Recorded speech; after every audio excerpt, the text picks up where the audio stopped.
Good morning to all of you. कैसे हैं आप सब? पढ़ाई चल रही है अच्छे से? चलिए, अब हम क्या देख रहे थे? सेंट्रल डोगमा देख रहे थे। सेंट्रल डोगमा में क्या हो रहा था? सबसे पहले डीएनए, डीएनए से एमआरएनए, एमआरएनए से प्रोटीन। ठीक है, तो मेन लक्ष्य हमारा क्या है जी? प्रोटीन का सिंथेसिस करना। ठीक है, अब प्रोटीन ऐसे ही नहीं बन जाता, प्रोटीन ऐसे नहीं बन जाता। प्रोकैरियोट्स में तो आसानी से बन जाता है, लेकिन यूकैरियोट्स में प्रोटीन बनाने के लिए सबसे पहले सेंट्रल डोगमा चलाना पड़ता है। ठीक है, तो सबसे पहले डीएनए से डीएनए बनाना पड़ता है। तो हम वही चीज अभी तक देख रहे थे पिछले 1 से 2 लेक्चर में कि डीएनए का रेप्लिकेशन कैसे होता है और किस तरीके से एक डीएनए से 2 डीएनए बन जाते हैं। ठीक है, अब अपन को क्या देखना है? ट्रांसक्रिप्शन। तो आज का हमारा टॉपिक क्या रहेगा? ट्रांसक्रिप्शन। ठीक, ट्रांसक्रिप्शन मतलब क्या हो जाता है? ट्रांसक्रिप्शन मतलब क्या हो जाता है जी? अनुलेखन। ठीक है जी, और अनुलेखन की जो प्रक्रिया होती है, ठीक है जी, अनुलेखन की जो प्रक्रिया होती है, अनुलेखन की जो प्रक्रिया होती है वो कैसी होती है? अनुलेखन की जो प्रक्रिया होती है वो कैसी होती है? कॉम्प्लीमेंट्री होती है। कॉम्प्लीमेंट्री, कॉम्प्लीमेंट्री रूल पर चलती है। कॉम्प्लीमेंट्री मतलब क्या हो जाता है? कॉम्प्लीमेंट्री को समझिए। ठीक, अब देखिए, सबसे पहले हमने क्या देखा था? रेप्लिकेशन देखा था। ठीक है जी, सबसे पहले हमने क्या देखा था? रेप्लिकेशन। फिर अपन को क्या देखना है? ट्रांसक्रिप्शन। ठीक, तो रेप्लिकेशन जब होता है, डीएनए का रेप्लिकेशन होता है, तो जिस उसमें क्या हो जाता है? डीएनए के दोनों खंड भाग लेते हैं। ठीक है जी, डीएनए के दोनों खंड भाग लेते हैं। ठीक है ना, डीएनए के दोनों खंड भाग लेते हैं। लेकिन ट्रांसक्रिप्शन जब होता है तो उसमें केवल डीएनए का एक टेम्पलेट ही भाग लेता है। डीएनए का केवल एक टेम्पलेट ही भाग लेता है। ठीक है, इस वजह से इसको क्या बोला जाता है? कॉम्प्लीमेंट्री कहा जाता है। ठीक है, कॉम्प्लीमेंट्री रूल के हिसाब से ये चलता है, इस वजह से इसको कहा जाता है। मतलब क्या हो जाएगा? ट्रांसक्रिप्शन जो होगा वो दोनों में से किसी एक स्ट्रैंड पे बनेगा। ठीक है जी, दोनों में से किसी एक स्ट्रैंड पे बनेगा। अब अधिकतर जो डीएनए से आरएनए बनता है, डीएनए से जो आरएनए बनता है वो इस वाले स्ट्रैंड से बनता है, टेम्पलेट स्ट्रैंड से बनता है। ठीक है जी, इस वाले टेम्पलेट स्ट्रैंड से बनता है। इसी वजह से इसको क्या बोला जाता है? कॉम्प्लीमेंट्री रूल कहा जाता है। ठीक, क्या बोला जाता है? Complementary rule. तो हमने क्या देखा था अभी तक? डीएनए, डीएनए से क्या बनाना है? आरएनए बनाना है, और आरएनए से क्या बनाना है जी? प्रोटीन बनाना है। इस तरीके से चलता है। तो हमने डीएनए का स्ट्रक्चर हमने देख लिया। अब यहाँ पास का स्ट्रक्चर देख रहे हैं कि डीएनए से आरएनए कैसे बनेगा, फिर आरएनए से प्रोटीन को बनाएंगे। वह प्रक्रिया क्या कहलाएगी? ट्रांसलेशन, मतलब अनुवादन कहलाएगी, है ना। तो ये सारी प्रक्रिया अपन को स्टेप बाय स्टेप यहाँ पे देखनी है। ठीक, अब आपके दिमाग में एक सवाल आ रहा होगा, आपके दिमाग में एक सवाल आ रहा होगा कि सर यहाँ पे आपने बोला कि ट्रांसक्रिप्शन जब होगा, मतलब अनुलेखन जब होगा, तब क्या हो जाएगा? केवल एक स्ट्रैंड से ही बनेगा। ठीक है, लोग तो क्या दोनों स्ट्रैंड से नहीं बन सकता है क्या? नहीं बन सकता। ठीक है, ट्रांसक्रिप्शन जो होता है वो केवल एक टेम्पलेट स्ट्रैंड से ही होता है, दोनों टेम्पलेट स्ट्रैंड से बिल्कुल नहीं हो सकता। क्यों नहीं होगा? देखिए, यदि यहाँ पे होगा, यदि इस वाली स्ट्रैंड से भी बनेगा, ठीक है जी, इस वाली स्ट्रैंड से भी बनेगा, तो यहाँ पे कितने आरएनए हो जाएंगे? 2 आरएनए हो जाएंगे। 2 आरएनए मतलब क्या हो जाएगा? Double standard RNA. ठीक है जी, डबल स्टैंडर्ड आरएनए। और हमारा मेन मोटिव क्या था जी? प्रोटीन का निर्माण करना। यहाँ पे प्रोटीन हमने लिखा था ना, तो प्रोटीन का निर्माण क्या हो जाता है? प्रोटीन का जो सिंथेसिस होता है वो केवल एक आरएनए से होता है, मतलब सिंगल आरएनए से होता है। ठीक है जी, प्रोटीन का जो निर्माण होता है वो केवल और केवल सिंगल आरएनए से हो सकता है। डबल स्टैंडर्ड आरएनए से प्रोटीन का निर्माण नहीं हो सकता है। ठीक है, तो जब अपन को पता है कि प्रोटीन का सिंथेसिस सिंगल आरएनए से होना है, ठीक है ना, तो हम डबल स्टैंडर्ड आरएनए को लेके क्या करेंगे? अपन को वो बनाने से कोई मतलब ही नहीं है, जबरदस्ती या क्यों बनाएंगे? समझ में आ गया?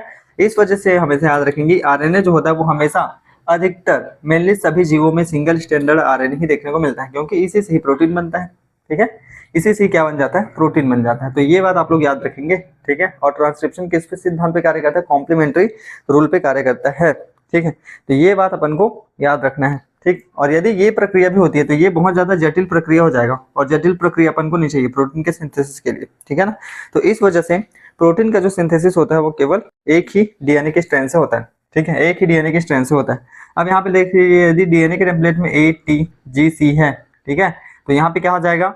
ए की जगह ये आरएनए बन रहा है, तो आरएनए में क्या हो जाता है? ए की जगह यू होना चाहिए ना, यूरेसिल हो जाता है। टी की जगह ए हो जाएगा, जी की जगह सी हो जाएगा, सी की जगह जी हो जाएगा। ठीक है, तो इस तरीके से फिर से डीएनटीपी आते जाएंगे और जुड़ते जाएंगे। ठीक है जी, डीएनटीपी आएंगे और जुड़ते जाएंगे। ठीक, अब जैसे डीएनए का रेप्लिकेशन हमने देखा था, वहां पे हमने क्या देखा था? वहां पे हमने देखा था कि सबसे पहले आरएनए पॉलीमरेज आता है। ठीक है, आरएनए पॉलीमरेज आता है, फिर धीरे धीरे करके डीएनटीपीज को लेके आता है। ठीक है, डीएनटीपीज को लेके आता है, फिर ये सभी आपस में जुड़ जाता है। इस तरीके से हमने देखा था। तो यहाँ भी आरएनए के निर्माण में डीएनटीपीज आएगा, आरएनए पॉलीमरेज आएगा, और धीरे धीरे करके प्रक्रिया को चालू कराएगा। ठीक, तो इस प्रकार से ये प्रक्रिया इसमें चालू होती है, इस प्रकार से ये प्रक्रिया ट्रांसक्रिप्शन में चलती है। ठीक, अब ट्रांसक्रिप्शन को समझने से पहले हम ट्रांसक्रिप्शन यूनिट के बारे में देखते हैं। ट्रांसक्रिप्शन की इकाई मतलब अनुलेखन की इकाई। ठीक है जी, अनुलेखन की इकाई अपन को देखते हैं। ट्रांसक्रिप्शनल यूनिट, ट्रांसक्रिप्शनल यूनिट के बारे में अपन को देखना है। ठीक, अब देखिए डीएनए जो होता है वो कैसा होता है, डीएनए जो होता है वो 2.2 मीटर लंबा होता है। ठीक है जी, 2.2 मीटर लंबा होता है डीएनए। अब इतने लंबे डीएनए के सभी स्थानों से प्रोटीन का सिंथेसिस नहीं होता। ठीक है जी, प्रोटीन का सिंथेसिस नहीं होता।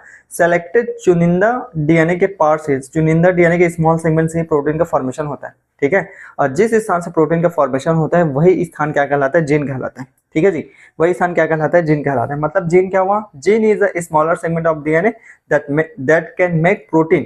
ठीक है जी, that can make protein due to transcription in the translation।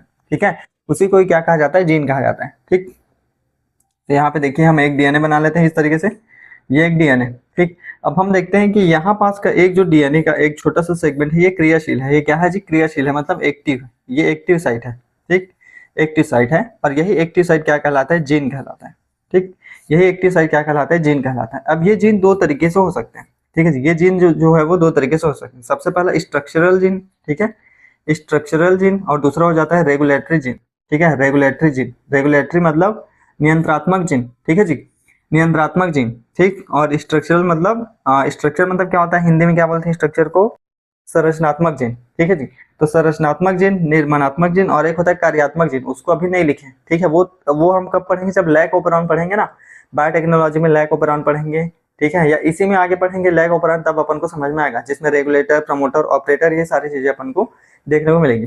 फिलहाल इस एक्टिव डीएनए, एक्टिव साइट, ठीक है जी, डीएनए के इस एक्टिव साइट मतलब जिसको हमने जीन कहा, उसके बारे में अपन को देखना है। ठीक, तो ये जीन जो है वो दो तरीके का हो सकता है, स्ट्रक्चरल जीन और दूसरा रेगुलेटरी जीन। ठीक, तो स्ट्रक्चरल जीन जो होता है वो संरचनात्मक जीन है हिंदी में, रेगुलेटरी मतलब नियंत्रणात्मक जीन हो जाएगा। ठीक, अब स्ट्रक्चरल जीन जो होता है वो दो तरीके का हो सकता है। सबसे पहले यूकैरियोट में, ठीक है जी, यूकैरियोट्स में और प्रोकैरियोट्स।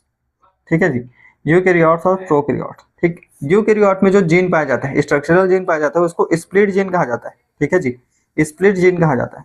ठीक, और प्रोकैरियोट में जो जीन पाया जाता है उसको नॉन स्प्लिट जीन कहा जाता है। ठीक, इसको क्या कहा जाता है, नॉन स्प्लिट जीन। ठीक, तो ये बात आप लोग याद रखेंगे। ठीक है, ये बात आपको याद रखना है। स्प्लिट जीन का अर्थ क्या होता है, जैसे देखिए स्प्लिट जीन का अर्थ क्या होता है, हो जाता है जैसे ये डीएनए। ठीक है जी, ये डीएनए है। ठीक, एक मिनट, और ये स्प्लिट जीन जो होता है वो हेट्रोजीनस होता है। ठीक है जी, ये स्प्लिट जीन जो होता है वो क्या हो जाता है, हेट्रोजीनस होता है। अब ये सारी प्रक्रिया मैं आपको समझाने की कोशिश करता हूँ। ठीक है, स्प्लिट जीन के बारे में देखिए। अब ये देखिए, मान लो जाए ये डीएनए। ठीक है जी, ये क्या है, डीएनए।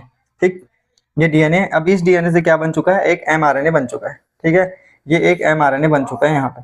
ठीक, अब जब ये एमआरएनए बनता है तो उसमें एक्टिव साइट के जो जीन होते हैं वो अलग अलग तरीके के हो सकते हैं। ठीक है, ये यूकैरियोट मतलब ह्यूमन में हम लोग देख रहे हैं। ठीक है, ये जीन जो होता है वो अलग अलग हो सकता है। अलग अलग होना मतलब हेट्रोजीनस उसको बोला जाता है। ठीक है, यहाँ पास देखिए ए टाइप का जीन है, यहाँ पास बी टाइप का जीन है, यहाँ पे फिर ए टाइप का जीन है, यहाँ पे फिर बी टाइप का जीन। समझ में आ गया? तो इस तरह के जो जीन्स होते हैं उसको हेट्रोजीनस कहा जाता है। ठीक है जी, इस टाइप के जो जीन होते हैं उसको हेट्रोजीनस जीन कहा जाता है या स्प्लिट जीन कहा जाता है। ठीक है जी, स्प्लिट जीन कहा जाता है।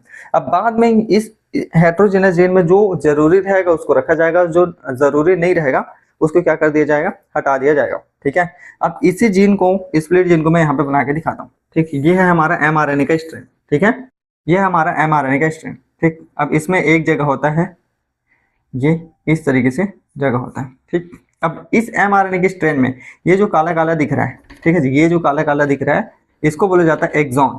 ठीक है जी, इसको क्या बोला जाता है, एक्सॉन।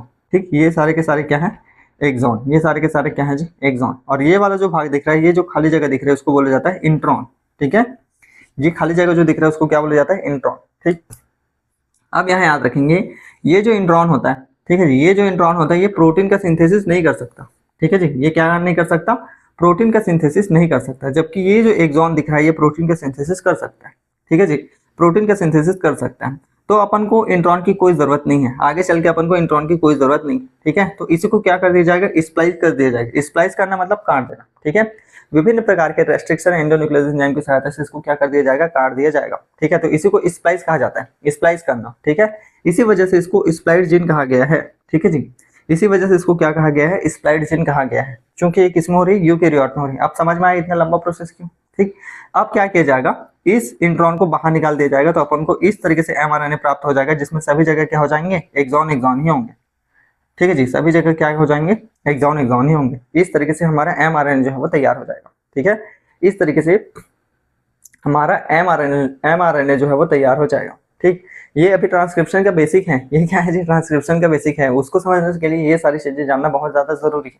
ठीक है, आपके एग्जाम में सिर्फ वो दे दिया जाएगा कि ये डीएनए है, डीएनए में खंड बना है, डीएनए से क्या बन गया, mRNA बन गया, यही तुम्हारा क्या है, ट्रांसक्रिप्शन है। लेकिन ये चीजें नहीं जाननी है अपन को, ये सारी चीजें जाननी है कि प्रमोटर, रेगुलेटर, ऑपरेटर ये कहाँ कहाँ से आ रहे हैं, एक्सॉन इंट्रॉन कहाँ कहाँ से आ रहे हैं। ठीक है, ये सारी चीजें भी जानना जरूरी है। ठीक, तो ये क्या कर दिया जाएगा, स्प्लाइस कर दिया जाएगा।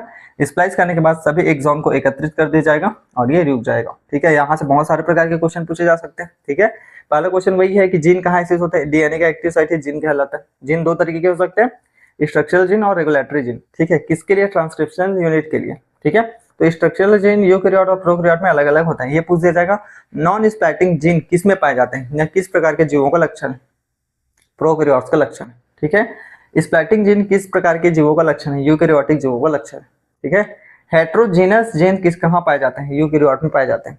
ठीक है जी, हेट्रोजीनस। एक्सॉन क्या करता है, प्रोटीन निर्माण करने वाला है या नहीं करने वाला है। इंट्रॉन क्या है, उसका प्रोटीन निर्माण में भाग नहीं लेता है। ठीक है, तो इस तरीके से बहुत सारे प्रकार के क्वेश्चन यहाँ से पूछे जा सकते हैं। ठीक है जी, तो ये बात आपको याद रखनी है, आपको नहीं हमको। ठीक है, हमको याद रखनी है। ठीक, तो ये क्या हो गया हमारा कि डीएनए के किस भाग से प्रोटीन बनेगा और ये जीन जो है वो mRNA बनाएंगे तो क्या क्या वहां पे होगा। ठीक है, ये सारी चीजें अपन को जाननी जरूरी है। ठीक, तो अभी हम क्या पढ़ रहे हैं, ट्रांसक्रिप्शनल यूनिट ही पढ़ रहे हैं अभी तो।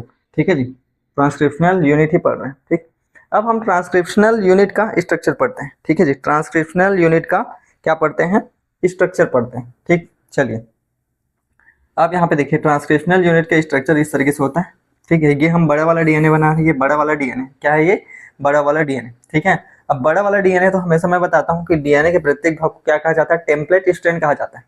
ठीक है जी, टेम्पलेट स्ट्रैंड कहा जाता है। ठीक है, तो मैं यहाँ पे क्या लिख रहा हूँ, मेन स्ट्रैंड को टेम्पलेट स्ट्रैंड लिख रहा हूँ। ठीक है जी, मेन वाले को क्या मैं लिख रहा हूँ, टेम्पलेट स्ट्रैंड लिख रहा हूँ। ठीक है, टेम्पलेट स्ट्रैंड लिख रहा हूँ, और जो मेन नहीं है, मुख्य नहीं है, उसको नॉन टेम्पलेट स्ट्रैंड लिख रहा हूँ। ठीक है, नॉन टेम्पलेट स्ट्रैंड यहाँ पे लिख रहा हूँ, ये नॉन टेम्पलेट स्ट्रैंड है। ठीक है, अब ये डीएनए का ही पार्ट है, ये क्या है जी, डीएनए का ही पार्ट है, उसको हम देख रहे हैं। ठीक, टेम्पलेट स्ट्रैंड को हम ऐसा कैसे लिखते हैं, 3 प्राइम टू 5 प्राइम। मैंने बताया था कि इसमें डीएनए का रेप्लिकेशन हमने किया था ना, उसमें बताया था 3 प्राइम टू 5 प्राइम होता है। नॉन टेम्पलेट के कैसे हो जाता है, 5 प्राइम टू 3 प्राइम होता है। ठीक है जी, 5 प्राइम टू 3 प्राइम होता है। ठीक है, अब इसमें आरएनए पॉलीमरेज आएगा जी, इसमें क्या हो जाएगा, आरएनए पॉलीमरेज आएगा। तो आरएनए पॉलीमरेज जो होता है, ठीक है जी, आरएनए पॉलीमरेज जो होता है वो हमेशा 5 प्राइम टू 3 प्राइम कार्य करता है। ये बच्चे को पता है। ठीक है, पिछले क्लास में भी हमने बताया था। ठीक है, तो ये 5 प्राइम टू 3 प्राइम कहाँ बनेगा, यहाँ पे बनेगा ना, ये टेम्पलेट स्ट्रैंड है। इधर क्या आ जाएगा, डीएनटीपी से आ जाएगा, आरएनए पॉलीमरेज आएगा जो श्रृंखला को चालू करेगा। आरएनए पॉलीमरेज आरएनए प्राइमर को लेके आएगा, तो धीरे धीरे करके नाइट्रोजनी बेसेस आएंगे और यहाँ से चिपकते जाएंगे और यहाँ से एमआरएनए बनता जाएगा। ठीक है, और उस एमआरएनए के बनने की प्रकृति कैसे हो जाएगी, 5 प्राइम टू 3 प्राइम हो जाएगी। ठीक है जी, 5 प्राइम टू 3 प्राइम हो जाएगी। इस वजह से इस ऊपर वाले डीएनए के टेम्पलेट को ही मेन टेम्पलेट स्ट्रैंड कहा जाता है और इसको नॉन टेम्पलेट स्ट्रैंड कहा जाता है। ठीक है जी, नॉन टेम्पलेट स्ट्रैंड कहा जाता है। समझ में आ गया यहाँ तक।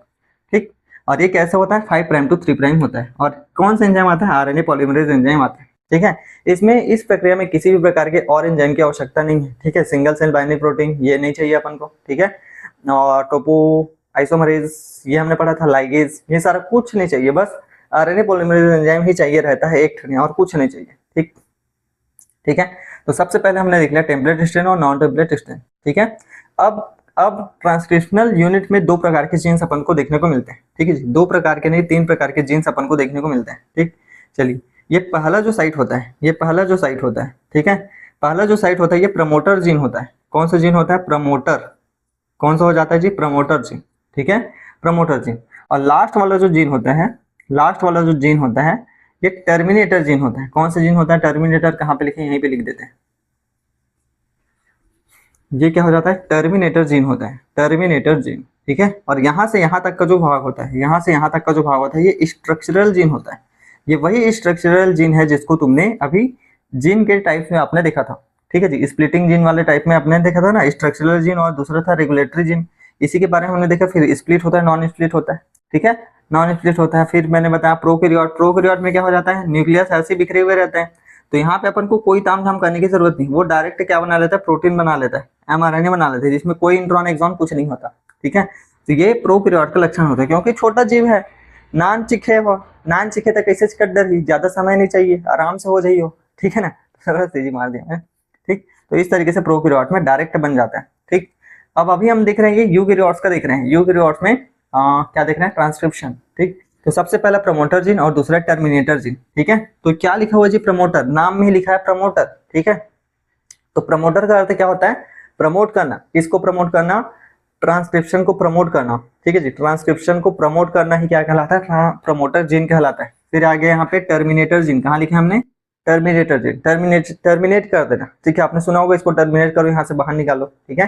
तो टर्मिनेट का अर्थ ये होता है कि प्रक्रिया को रोक देना, ठीक है। तो ये टर्मिनेटर जीन मतलब यहाँ से यहाँ तक जब डीएनटीपीस आएंगे, आरएनए पॉलीमरेज आएगा, आरएनए के प्राइमर्स आएंगे, DNA dependent RNA polymerase, DNA dependent RNA primers आएंगे, ठीक है। तो क्या हो जाएगा, यहाँ पे आने के बाद प्रक्रिया रुक जाएगी, और यहाँ से यहाँ तक जो स्ट्रक्चरल जीन है यही क्या बनाएगा, यहाँ से लेके यहाँ तक क्या बनाएगा, एमआरएनए को बनाएगा, ठीक है।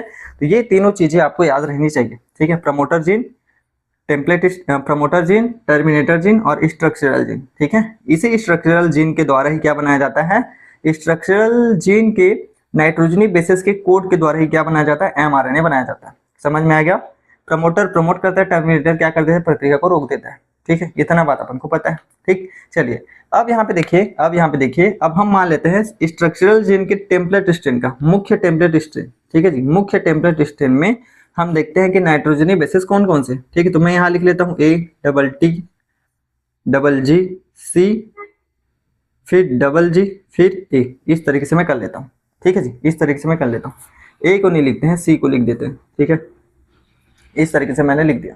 अब ये क्या है, टेम्पलेट स्ट्रेन है, क्या है जी, ये टेम्पलेट स्ट्रेन है, मुख्य टेम्पलेट स्ट्रेन है, इसी के बेस पे 5 प्राइम टू 3 प्राइम हमारा क्या बनने वाला है, एमआरएनए बनने वाला है, ठीक है। अब यहाँ पे देखिए, अब एमआरएनए आ गया, तो सबसे पहले कौन सा एंजाइम आता है, आरएनए पॉलीमरेज आता है, ठीक है जी, आरएनए पॉलीमरेज आता है, सबसे पहले आरएनए पॉलीमरेज एंजाइम आता है, ठीक है। अब यही आरएनए पॉलीमरेज एंजाइम क्या बनाएगा, प्राइमर्स बनाएगा और डीएनटीपीस को लेके आएगा, किसको लेके आएगा, डीएनटीपीस को लेके आएगा, ठीक। तो देखिए एडेनिन है, तो इधर क्या बनना चाहिए, एमआरएनए बना रहा है, तो क्या बनना चाहिए, यहाँ पे यूरेसिल होना चाहिए, है यूरेसिल होना चाहिए, टी है तो यहाँ पे ए हो जाएगा, टी है तो यहाँ पे ए हो जाएगा, जी है तो यहाँ पे सी हो जाएगा, जी है तो यहाँ पे सी हो जाएगा, सी है तो यहाँ पे जी हो जाएगा, जी है तो यहाँ पे सी हो जाएगा, जी है तो यहाँ पे सी हो जाएगा, सी है तो यहाँ पे जी हो जाएगा, ठीक है। इस तरीके से क्या बन गया हमारा, इस तरीके से इन सभी स्ट्रैंड को जोड़ दिया जाएगा इस तरीके से, और ये हमारा क्या बन गया, 5 प्राइम टू 3 प्राइम क्या बन गया, हमारा एमआरएनए बन गया, ठीक है। अब इसको इस डीएनए से बाहर निकाल लिया जाएगा, ठीक है जी, इस डीएनए से बाहर निकाल लिया जाएगा, ठीक।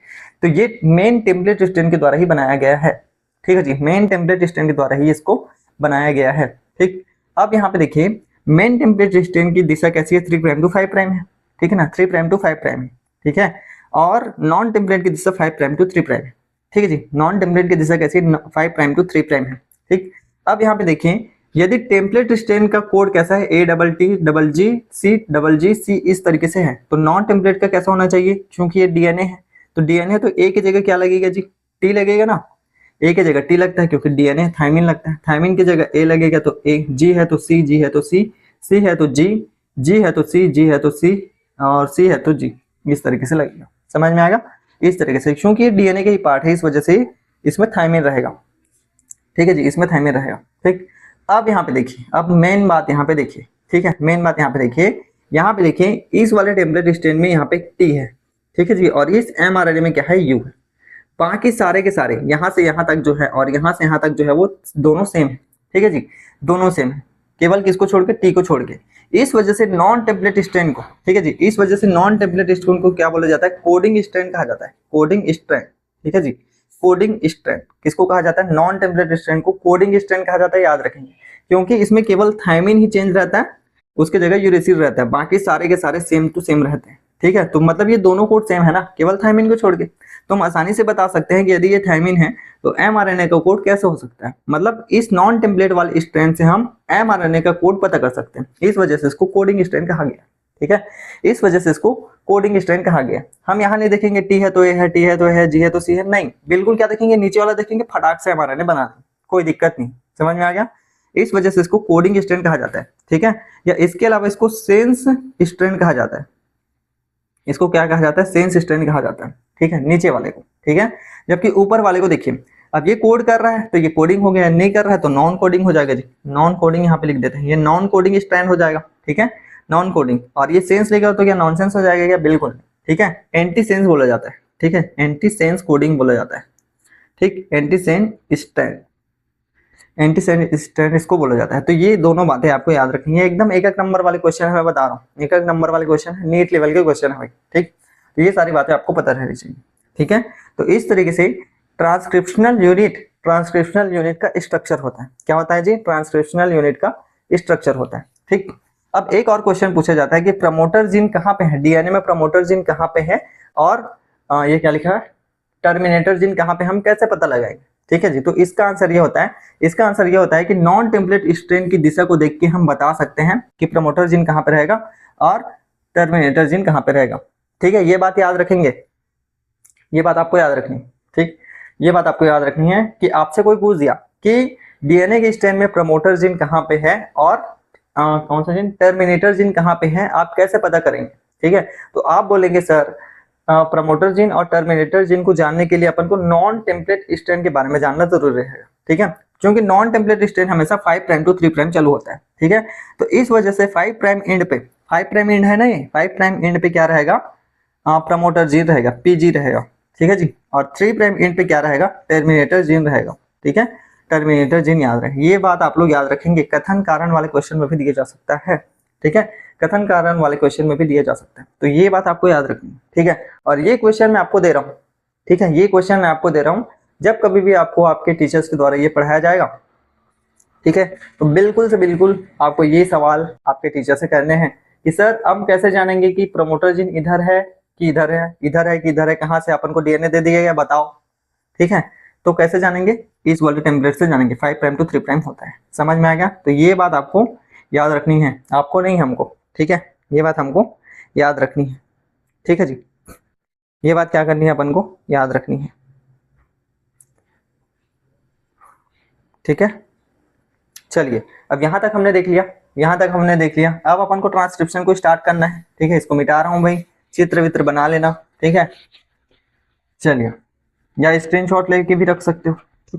चलिए अब हम क्या बनाते हैं, अब हम ट्रांसक्रिप्शनल को चालू करेंगे, ट्रांसक्रिप्शन को चालू करेंगे। हमको ट्रांसक्रिप्शनल यूनिट का स्ट्रक्चर कैसे है पता चल गया, सब कुछ है पता चल गया, ठीक है। अब हम आगे बढ़ते हैं, ठीक। ट्रांसक्रिप्शन को चलाने के लिए, ट्रांसक्रिप्शन को चालू करने के लिए क्या क्या चाहिए रहता है उसके बारे में देख लेते हैं। तो सबसे पहले क्या चाहिए, आरएनए पॉलीमरेज चाहिए, ठीक है जी, आरएनए पॉलीमरेज एंजाइम चाहिए रहता है, ठीक। क्या चाहिए रहता है, आरएनए पॉलीमरेज एंजाइम सबसे ज्यादा जरूरी रहता है और यही सारा कुछ करता है, ठीक है। इसके अलावा Mg2+ आयन चाहिए रहता है, ठीक है, मैग्नीशियम 2+ आयन चाहिए रहता है, ठीक। इसके अलावा सिग्मा फैक्टर चाहिए रहता है, ठीक है जी, सिग्मा फैक्टर, ठीक है। इसके अलावा क्या पाया जाता है, रो फैक्टर। रो कैसे लिखते हैं, रो कैसे लिखते हैं, ऐसे लिखते हैं क्या, rho factor, RH O factor, ठीक है। ये सभी के सभी जो फैक्टर्स हैं ये अपन को चाहिए रहता है, ठीक है। ये सभी के सभी फैक्टर जो होता है वो अपन को चाहिए रहता है, ठीक है। अब हम देखते हैं कि ट्रांसक्रिप्शनल यदि चालू होगा, मान लेते हैं ये प्रोकैरियोट का सेल है, ठीक है, ये प्रोकैरियोट का सेल है और ये यूकैरियोट का सेल है, ठीक है। ये हम मान लेते हैं ये प्लांट सेल है, PC प्लांट सेल है, ठीक। तो प्रोकैरियोट में क्या हो जाता है, डायरेक्ट यहाँ पे न्यूक्लियाइड होता है कि नहीं होता, डायरेक्ट यहाँ पे न्यूक्लियाइड होता है, मतलब ये डीएनए होता है, ठीक है, डीएनए होता है। तो डीएनए डायरेक्ट क्या बना लेगा, mRNA बना लेगा, इसमें कोई स्प्लाइसिंग नहीं होगा क्योंकि नॉन स्प्लाइसिंग जीन होता है, ठीक है।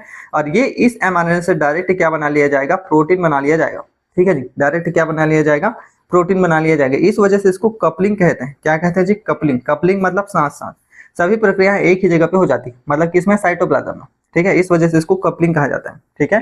जबकि यूकैरियोट को नॉन कपलिंग कहा जाता है, ठीक है जी, नॉन कपलिंग ट्रांसक्रिप्शन कहा जाता है, ठीक है, नॉन कम्प्लीट ट्रांसक्रिप्शन इसको कहा जाता है। क्यों कहा जाता है, क्योंकि यहाँ पे देखिए सेल तो है, सेल के अंदर साइटोप्लाज्म यहाँ से यहाँ तक है, लेकिन यहाँ न्यूक्लियस बीच में आ जाता है, ठीक है, यहाँ न्यूक्लियस बीच में आ जाता है। यहाँ पे क्रोमेटिन के नेट होते हैं, क्रोमेटिन के फाइबर होते हैं जो डीएनए बनाते हैं, ठीक है। अब डीएनए से क्या बन जाएगा, mRNA बनाया जाएगा अंदर ही अंदर, ठीक है। अब mRNA जो होगा वो न्यूक्लियर पोर के माध्यम से, न्यूक्लियर पोर के माध्यम से साइटोप्लाज्म में बाहर निकलेगा। तो इस तरीके से साइटोप्लाज्म में बाहर निकल गया, ठीक है। अब साइटोप्लाज्म में आएगा mRNA के पास tRNA आएगा, फिर राइबोसोम आएगा, राइबोसोम आने के बाद प्रोटीन का निर्माण करेगा, तब जाके क्या बन जाएगा, प्रोटीन बनेगा, ठीक है जी, तब जाके क्या बनेगा, प्रोटीन बनेगा। समझ में आ गया। इस वजह से इसको नॉन कपलिंग कहा जाता है। नॉन कपलिंग मतलब एक ही जगह पे नहीं होना, अलग अलग जगह पे होना। कपलिंग क्यों, क्योंकि सारा कुछ साइटोप्लाज्म में हो रहा है, इसमें साइटोप्लाज्म में होगा, न्यूक्लियर प्लाज्म में भी हो रहा है। समझ में आ गया। इस वजह से इसको क्या कहा जाता है, नॉन कपलिंग कहा जाता है, ठीक। तो ये बात आपको याद रखेंगे, mg2 plus sigma factor, rho factor, ये सारे आगे काम आने वाले हैं, ठीक है। ये सारे के सारे क्या होने वाले हैं, आगे काम आने वाले हैं, ठीक है। इसके साथ साथ अपन को क्या चाहिए रहता है, न्यूक्लियोसाइड, न्यूक्लियोसाइड ट्राइफॉस्फेटेज, ठीक है, न्यूक्लियोसाइड ट्राइफॉस्फेटेज चाहिए रहता है, ठीक है, न्यूक्लियोसाइड ट्राइफॉस्फेटेज चाहिए रहता है, ठीक। अब न्यूक्लियोसाइड में क्या रहता है, न्यूक्लियोसाइड क्यों, क्योंकि आरएनए बनाना है ना, क्या बनाना है, आरएनए बनाना है। वहां पे डीएनए बना रहे थे, डीएनए कौन सा क्या टॉपिक है, वो क्या टॉपिक है, डीएनए का रेप्लिकेशन, ठीक है जी, डीएनए का रेप्लिकेशन कर रहे थे, तो क्या बना था, डीऑक्सी न्यूक्लियोसाइड बना रहे थे ना, ठीक है। तो यहाँ पे केवल न्यूक्लियोसाइड हो जाएगा, या राइबो न्यूक्लियोसाइड ट्राइफॉस्फेट हो जाएगा, ठीक है। तो न्यूक्लियोसाइड में क्या हो जाता है, शुगर होता है, ठीक है जी, शुगर होते हैं, नाइट्रोजनी बेसिस होते हैं, triphosphate, triphosphate P P P, इसको हमने क्या नाम दिया था, डीएनटीपी नाम दिया था, ठीक है। इसको क्या नाम दिया था हमने, डीएनटीपी, पेन नहीं चल रहा है, ठीक, इसको हमने क्या नाम दिया था, डीएनटीपी नाम दिया था, ठीक है जी, क्या नाम दिया था, डीएनटीपी, ठीक है, डीएनटीपी हमने नाम दिया था। अब डीएनटीपी में क्या हो जाता है, ये सभी के सभी क्या हो जाते हैं, ये सभी के सभी टूट जाते हैं, ये दोनों टूट जाते हैं और क्या बना लेते हैं, ये क्या बना लेते हैं, तीनों टूटेगा जी, क्योंकि फॉस्फेट की जरूरत यहाँ पे नहीं, न्यूक्लियोसाइड बस की जरूरत है, ठीक है। हाँ, ये टूट जाएगा और क्या बना लेगा, एनर्जी रिलीज कर देगा, ठीक है जी, ये क्या कर देगा, टूट जाएगा और एनर्जी रिलीज कर देगा, इसलिए इसको न्यूक्लियोसाइड ट्रांसफॉस्फेटेज, ये पेन भी नहीं चल रहा है, ठीक कहते हैं। ये सारी चीजें अपन को चाहिए, ठीक है, ट्रांसक्रिप्शन को चलाने के लिए ये सारी चीजें अपन को चाहिए, आरएनए पॉलीमरेज चाहिए, mg2 plus sigma factor, rho factor चाहिए, स्प्लाइसिंग के लिए कैचे चाहिए, ठीक है, रेस्ट्रिक्शन एंडोन्यूक्लियस एंजाइम चाहिए, ठीक है, और क्या चाहिए, हाँ, न्यूक्लियोसाइड ट्राइफॉस्फेट चाहिए, किसके लिए, एनर्जी के लिए, ठीक है, एनर्जी के लिए, एनर्जी के साथ साथ प्राइमर्स को लाने के लिए, ठीक है, प्राइमर के साथ साथ नाइट्रोजनी बेसिस को लाने के लिए, ठीक, ये सारी चीजें अपन को चाहिए रहता है, ठीक है, ये सारी चीजें अपन को चाहिए रहता है ट्रांसक्रिप्शन को चलाने के लिए, ठीक है, ट्रांसक्रिप्शन को चलाने के लिए ये सारी चीजें अपन को चाहिए, ठीक। इसके साथ साथ हमने क्या देखा था, आरएनए पॉलीमरेज हमने देखा था, ठीक है जी, आरएनए पॉलीमरेज हमने देखा था, ठीक, आरएनए पॉलीमरेज। अब ये क्वेश्चन बहुत ज्यादा इंपॉर्टेंट है, ठीक है जी, ये क्वेश्चन बहुत ज्यादा इंपॉर्टेंट है, इसके बारे में आप अच्छे से पढ़ेंगे, ठीक, आरएनए पॉलीमरेज, ठीक है। अब आरएनए पॉलीमरेज बहुत प्रकार का होता है, 2 से 3 प्रकार का होता है। अब इसमें कौन सा आरएनए पॉलीमरेज का यूज किया जाएगा, ठीक है, तो देखिए 3 प्रकार से हो सकता है। सबसे पहले आरएनए पॉलीमरेज 1, पॉल 1 लिख रहे हैं, ठीक है, आरएनए पॉल 2, ठीक है, ये पॉलीमरेज है ना, ये क्या है जी, पॉलीमरेज है, और आरएनए पॉल 3, ठीक है जी, आरएनए पॉल क्या हो जाएगा, 3, इस तरीके से होता है, ठीक, इस तरीके से होता है, ठीक। आरएनए पॉलीमरेज 3 किस तरीके कैसे कैसे होता है, देखिए आरएनए पॉलीमरेज 1 जो होता है, ठीक है, आरएनए पॉलीमरेज 1 जो होता है वो कैसा हो जाता है, आरएनए पॉलीमरेज 1 जो होता है वो 5' आरएनए होता है, ठीक है जी, 5' आरएनए, ठीक है, 18 आरएनए, 18S आरएनए ये भी है, ठीक है, इसके अलावा 28S आरएनए, ठीक है, ये सारी चीजें यहाँ पे होती हैं। तो आरएनए पॉलीमरेज एंजाइम के 3 प्रकार हैं, 5' आरएनए, 18 आरएनए, 28 आरएनए, ठीक है, 18 आरएनए, 28 आरएनए, इसके अलावा आरआरएनए, ठीक है जी, आरआरएनए, ये सभी के सभी क्या कहलाते हैं, आरएनए पॉलीमरेज 1 के टाइप्स होते हैं, ठीक है जी, ये सभी के सभी क्या होते हैं, आरएनए पॉलीमरेज 1 के टाइप होते हैं, ठीक है। इसके अलावा यहाँ पे क्या हो जाएगा, इसके अलावा आरएनए पॉलीमरेज 2 में क्या जाता है, हमारा टीआरएनए आता है, ठीक है जी, टीआरएनए आता है, एचएनआरएनए आता है, एचएनआरएनए, ठीक है, एचएनआरएनए हमने कहाँ पढ़ा था, बताइए, एचएनआरएनए क्या पढ़ा था, हेट्रोजीनस, ठीक है, हेट्रोजीनस न्यूक्लियोटाइड आरआरए, ठीक है, हेट्रोजीनस पढ़ा था ना, स्प्लाइट नॉन स्प्लाइट में पढ़ा था ना, प्रोकैरियोट में, यूकैरियोट लिखा था, फिर स्प्लाइट हमने लिखा था, फिर यहाँ पे लिखा था हेट्रोजीनस, ठीक है जी, हेट्रोजीनस या हेट्रोन्यूक्लियोटाइड, ठीक है, आरआरएनए, ये वही वाला है, ठीक है जी, ये एक्सॉन इंट्रॉन ये पढ़े थे ना, ये वही वाला है, ठीक है, ये वही वाला है। तो ये बात भी अपन को याद रखना है, ठीक। आरएनए पॉलीमरेज 2 जो होता है वो कहाँ कहाँ पाया जाता है, एचएनआरएनए, ठीक है जी, एचएनआरएनए, ठीक है, एचएनआरएनए और टीआरएनए में पाया जाता है, ठीक। अब आरएनए कितने टाइप का होता है, rRNA, tRNA, ribosomal RNA, transcription RNA और एमआरएनए, ठीक है। तो ये वाला आरएनए पॉलीमरेज 3 किस में पाया जाता है, एमआरएनए में पाया जाता है, नहीं, एक मिनट, ये एम है कि ये टी है, देखना पड़ेगा,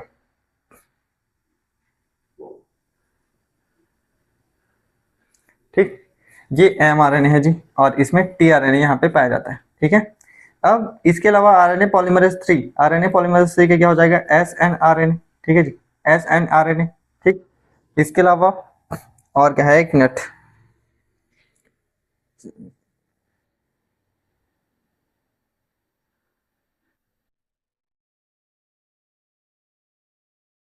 ठीक है, S N R N A, S N R N A, S C R N A, S C R N A और 5 एस आर एन ए, ठीक है जी, 5 एस आर एन ए, ठीक। तो आर एन ए पॉलीमरेज जो 3 जो होता है वो 3 टाइप का होता है, ठीक, 4 टाइप का। टी आर एन ए इसमें आ जाता है, S N R N A, ठीक है, S C R N A आ जाता है और 5 एस आर एन ए आ जाता है, ये टाइप है इसके, ठीक। तो S N R N A को क्या बोला जाता है, स्मॉल न्यूक्लियर, ठीक है जी, small nuclear R R N A, ठीक है जी, small nuclear R N A, ठीक है, स्मॉल न्यूक्लियर आरएनए। इसी स्मॉल न्यूक्लियर आरएनए के द्वारा क्या किया जाता है, स्प्लाइसिंग किया जाता है, ठीक है जी, स्प्लाइसिंग, स्प्लाइसिंग मतलब काटना, ठीक है, स्प्लाइसिंग मतलब क्या हो जाएगा, काटना। तो इस प्रकार के एंजाइम के द्वारा या इसके द्वारा ही क्या किया जाता है, किया जाता है। ये चार्ट बहुत ज्यादा इंपॉर्टेंट है, इस चार्ट के बारे में आपको याद रहना चाहिए, ठीक है।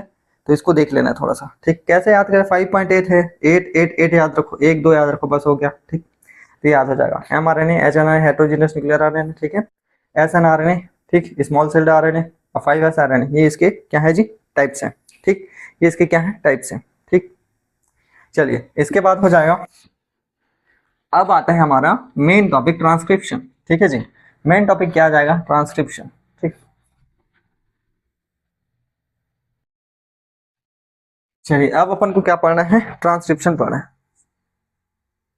ठीक। ट्रांसक्रिप्शन, ट्रांसक्रिप्शन जो होता है वो 3 स्टेप में खत्म होता है, ठीक। सबसे पहला इनिशिएशन, इनिशिएशन, दूसरा हो जाता है इलॉन्गेशन, इनिशिएशन, इलॉन्गेशन और तीसरा हो जाता है टर्मिनेशन, ठीक है, टर्मिनेशन। इनिशिएशन मतलब चालू करना, इलॉन्गेशन मतलब बढ़ाना, टर्मिनेशन मतलब खत्म कर देना, ठीक है। टर्मिनेशन मतलब क्या हो जाएगा, खत्म कर देना। तो यहाँ पे देखिए ये इस तरीके से प्रोकैरियोट्स में देखना है, 2 तरीके से हो सकता है, प्रोकैरियोट और यूकैरियोट, ठीक है। अब ये 3 प्राइम टू 5 प्राइम वाला है, ये क्या है, 3 प्राइम टू 5 प्राइम वाला डीएनए है, और ये 5 प्राइम टू 3 प्राइम, दोनों एक ही कलर हो गया, ठीक।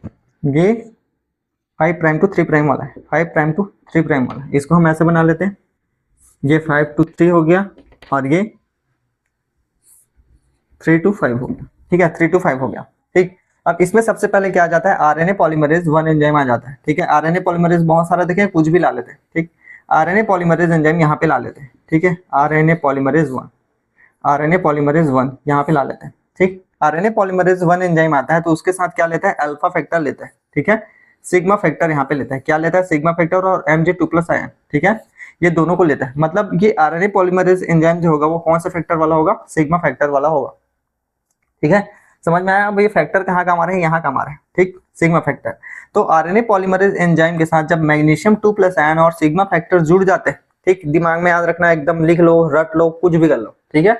आरएनए पॉलीमरेज एंजाइम जो होता है वो उसको सक्रिय करने के लिए अल्फा फैक्टर, अल्फा है कि सिग्मा है, सिग्मा फैक्टर के साथ साथ Mg2+ आयन की आवश्यकता होती है, याद रख लेना, ठीक है। तो आरएनए पॉलीमरेज एंजाइम के साथ जब सिग्मा फैक्टर जुड़ जाता है, तो सिग्मा फैक्टर जुड़ने के बाद ये जो डीएनए होता है, डीएनए का ये वाला पार्ट थोड़ा सा फूलने लग जाता है, इसके नाइट्रोजन के बॉन्ड टूट जाते हैं और ये थोड़ा सा फूल जाता है इस तरीके से, ठीक है। तो जब ये जुड़ जाएगा तो इस तरीके से ये फूल जाएगा, ठीक है जी, इस तरीके से फूल जाएगा। अब आरएनए पॉलीमरेज 1 एंजाइम जो होगा वो जो टेम्पलेट स्ट्रेन है, मेन टेम्पलेट स्ट्रेन है, ठीक है जी, मेन टेम्पलेट स्ट्रेन है, नहीं ये वाला नहीं, मेन टेम्पलेट स्ट्रेन तो ये वाला है, नीचे वाला है, ठीक, नीचे वाला है। तो यहाँ पे हम बना लेते हैं ये मेन टेम्पलेट स्ट्रेन, ठीक है, मेन टेम्पलेट स्ट्रेन मान लेते हैं ATGC है, ठीक। तो इसके हिसाब से आरएनए पॉलीमरेज एंजाइम जो होता है वो किसको लेके आता है, डीएनटीपी को लेके आता है, डीएनटीपीस को लेके आता है। अब डीएनटीपीस में क्या हो जाएगा, डीएनटीपीस एनटीपीस हो जाएगा, ठीक है। एनटीपीस में क्या हो जाएगा, न्यूक्लियोसाइड, न्यूक्लियोसाइड, न्यूक्लियोसाइड ट्राइफॉस्फेट, ठीक है जी, न्यूक्लियोसाइड ट्राइफॉस्फेट आता है। मतलब यहाँ पे क्या हो जाएगा, शुगर हो जाएगा, नाइट्रोजनी बेसिस हो जाएगा और 3 प्रकार के फॉस्फेट हो जाएंगे। ये फॉस्फेट क्या करते हैं, ये क्या करते हैं जी, यही फॉस्फेट क्या करते हैं, एनर्जी प्रदान करते हैं ना, ये तो सबको पता है, पिछली क्लास में हमने बताया था, ठीक। तो ये क्या करते हैं, धीरे धीरे करके ये इस तरीके से लाते जाते हैं, लाते जाते हैं, लाते जाते हैं और ये प्रक्रिया पूरी तरीके से यहाँ तक धीरे धीरे करके पूरे अंतिम लंबाई तक जाती है। कहाँ तक जाती है, टर्मिनेटर तक। ये टर्मिनेटर है ना, और ये प्रमोटर है, यहाँ से चालू हुआ, धीरे धीरे करके वहां पर जाएगा। तो इस तरीके से धीरे धीरे करके ये वाला जो mRNA होता है टर्मिनेटर के पास जब पहुंच जाता है, तब ये mRNA क्या हो जाता है, अलग हो जाता है, ठीक है। ये क्या हो जाता है, mRNA अलग हो जाता है। तो इस तरीके से प्रोकैरियोट में ट्रांसक्रिप्शन होता है, ठीक है जी, इस तरीके से प्रोकैरियोट में ट्रांसक्रिप्शन चालू होता है, ठीक। तो ये बात आपको याद रखनी है, ठीक, ये बात आपको याद रखनी है, ठीक। चलिए अब हम किस में आते हैं, यूकैरियोट्स में आते हैं। ठीक, यूकैरियोट में आते हैं। ठीक, यूकैरियोट में आते हैं।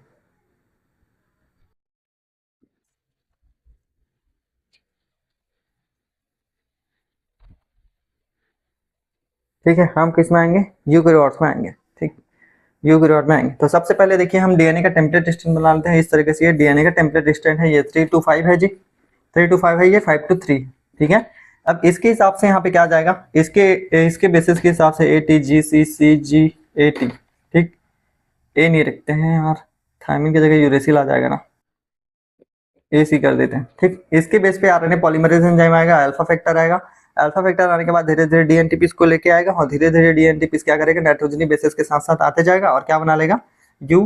टी है तो ए हो जाएगा, जी है तो सी, सी है तो जी, सी है तो जी, जी है तो सी, ए है तो क्या हो जाएगा, टी हो जाएगा, सी है तो जी हो जाएगा। ठीक है, इस तरीके से लेके आएगा और इस तरीके से यहाँ पे क्या बना लेगा, mRNA बना लेगा, जिसकी दिशा कैसे हो जाएगी, 5 प्राइम टू 3 प्राइम हो जाएगी। ठीक है, 5 प्राइम टू 3 प्राइम हो जाएगी। लेकिन इस 5 प्राइम टू 3 प्राइम आरएनए में, ठीक है जी, इस 5 प्राइम टू 3 प्राइम आरएनए में क्या हो जाता है, इस तरीके से ये हो जाता है। अब इसमें एक्सॉन भी होता है, इंट्रॉन भी होता है। ठीक है ना, एक्सॉन भी होता है, इंट्रॉन भी होता है, तो इसको डबल ही बना लेते हैं डायरेक्ट, ये डबल बना लेते हैं इस तरीके से। ठीक, तो यहाँ से यहाँ तक एक्सॉन है, ये इंट्रॉन है, ये एक्सॉन है, ये इंट्रॉन। ठीक, फिर देखिए इसको हम एक्सॉन बना देते हैं, ये एक्सॉन, एक्सॉन, एक्सॉन। ठीक, ये इंट्रॉन है। ठीक है ना, इंट्रॉन यहाँ पे लिख दे, क्या लिख देते हैं, इंट्रॉन। ठीक, इंट्रॉन, ये एक्सॉन है। ठीक है, ये एक्सॉन है। ठीक, अब हमने जो पढ़ा था, अब हमने जो क्या पढ़ा था, अब हम क्या पढ़े थे जी, अब हम पढ़े थे ना SNRP। ठीक है जी, SNRP। ठीक है जी, SNRP। ठीक, तो small nuclear, small nuclear, small nuclear ribo, small nuclear ribo nucleo protein complex. ठीक है जी, small nuclear ribo nuclear protein, ribo nuclease. ठीक है जी, राइबो न्यूक्लियेज प्रोटीन कॉम्प्लेक्स। ठीक है जी, small small small nuclear ribo nuclease protein complex. ठीक है जी, प्रोटीन कॉम्प्लेक्स नामक एंजाइम आता है। ठीक है, नामक क्या जाता है, एंजाइम आता है, और ये क्या कर देता है, इसमें इंट्रॉन को हटाने की कोशिश करता है। तो इंट्रॉन कैसे हटता है, देखिए ये भी नहीं चल रहा है,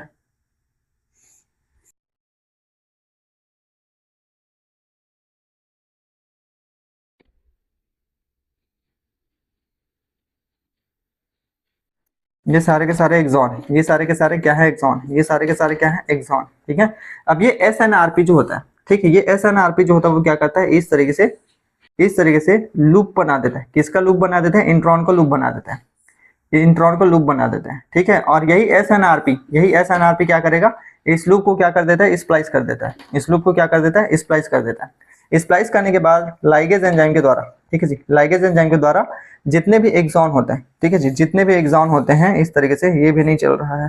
ठीक, जितने भी एक्सॉन होते हैं उनको क्या कर दिया जाता है, मर्ज कर दिया जाता है। ठीक है, मर्ज कर दिया जाता है, इस तरीके से सभी एक्सॉन को क्या कर दिया जाता है, मर्ज कर दिया जाता है।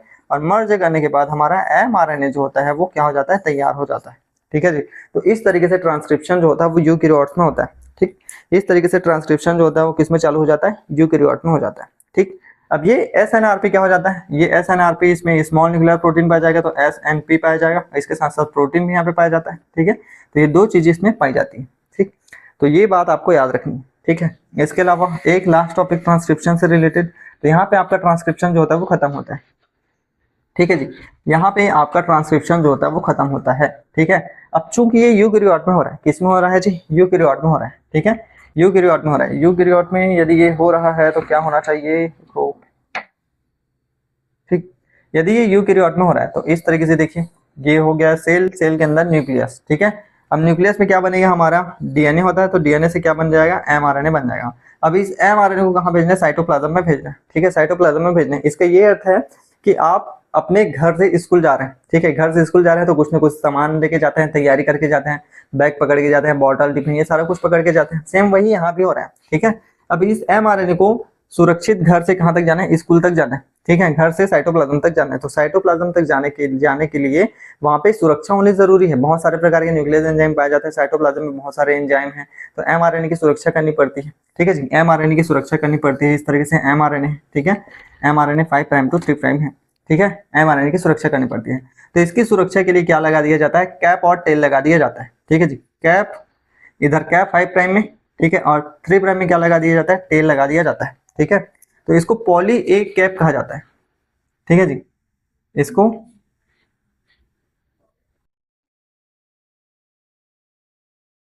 हाँ, इसको पॉली ए टेल कहा जाता है, ठीक है, पॉली ए टेल, ठीक है। पॉली ए टेल का अर्थ क्या होता है, पॉली ए टेल का अर्थ क्या हो जाता है कि टेल में, ठीक है, टेल में क्या कर दिया जाता है, ए मतलब एडेनिन, ठीक है। बहुत सारे प्रकार के एडेनिन के जो गुच्छे होते हैं, एडेनिन के गुच्छे को पीछे से इसमें चिपका दिया जाता है, ठीक है जी, पीछे से चिपका दिया जाता है। क्यों चिपका दिया जाता है, यदि देखें ये एमआरएनए, मतलब ये पहले था यहाँ से यहाँ तक था, ठीक है, तो ये एमआरएनए बन गया, इस तरीके से एमआरएनए बन गया। अब यहाँ तक एमआरएनए के बनने के बाद इसमें ए चिपका दिया जाता है, ठीक है। अब ये ए इससे तो नहीं आया है, डीएनए से तो नहीं आया है, ठीक है ना, डीएनए से ये नहीं आया क्योंकि डीएनए तो यहीं तक था। ये पॉली ए टेल इसकी सुरक्षा के लिए चिपका दिया गया है, ठीक है जी, पॉली ए टेल जो है वो इसकी सुरक्षा के लिए चिपका दिया गया है, ठीक है। जबकि कैप में क्या लगाया जाता है, 7 मिथाइल गुआनोसिन ट्राइफॉस्फेट, ठीक है जी, 7 मिथाइल गुआनोसिन ट्राइफॉस्फेट लगा दिया जाता है, ठीक है जी, ट्राइफॉस्फेट लगा दिया जाता है कहाँ पे, कैप में, ठीक है जी। कैप में क्या लगा दिया जाता है, 7 मिथाइल गुआनोसिन ट्राइफॉस्फेट लगा दिया जाता है। लिख देते हैं 7 मिथाइल गुआनोसिन ट्राइफॉस्फेट लगा दिया जाता है, ठीक है, ट्राइफॉस्फेट। अब ट्राइफॉस्फेट आ गया मतलब ये कहीं ना कहीं ऊर्जा देगा। तो इस तरीके से एमआरएनए पर आगे की साइड से भी और पीछे की साइड से भी क्या कर दिया जा रहा है, सुरक्षा प्रदान किया जा रहा है, ताकि कोई भी एंजाइम, ठीक है जी, कोई भी एंजाइम यहाँ पे आके एमआरएनए के साइज को छोटा ना कर सके, या कुछ भी किसी भी प्रकार का वहां पे अटैक ना हो सके। और यही एमआरएनए आगे चल के टीआरएनए की सहायता से और राइबोसोम की सहायता से क्या करने लगेगा, प्रोटीन का निर्माण कर लेगा सुरक्षा के साथ, ठीक है। तो इस वजह से SMGPP 7 मिथाइल गुआनोसिन ट्राइफॉस्फेट के द्वारा और इधर पॉली ए टेल के द्वारा क्या कर लिया जाता है, एमआरएनए की सुरक्षा की जाती है, ठीक है जी, एमआरएनए की सुरक्षा की जाती है, ठीक। तो ये 7 मिथाइल ट्राइफॉस्फेट जो होता है, ठीक है, ये क्या कर लेता है, गुआनोसिन ट्राइफॉस्फेटेज, गुआनोसिन ट्राइफॉस्फेटेज एंजाइम की उपस्थिति में कार्य करता है, ठीक है, ट्राइफॉस्फेटेज एंजाइम की उपस्थिति में कार्य करता है। और इसी के साथ साथ इसकी सहायता से क्या प्रदान करता है, एनर्जी प्रदान करता है। एनर्जी मतलब एटीपी, ठीक है, एनर्जी किसके लिए, इसको मूव करने के लिए, इसको मूव करना जरूरी है ना, तो ये मूव करेगा, ये इधर पीछे से सुरक्षा करेगा, ठीक है। तो इस तरीके से ट्रांसक्रिप्शन जो होता है वो यूकेरियोट में संपन्न होता है। तो ये सभी बातें आपको याद रखनी है, ठीक। Thank you.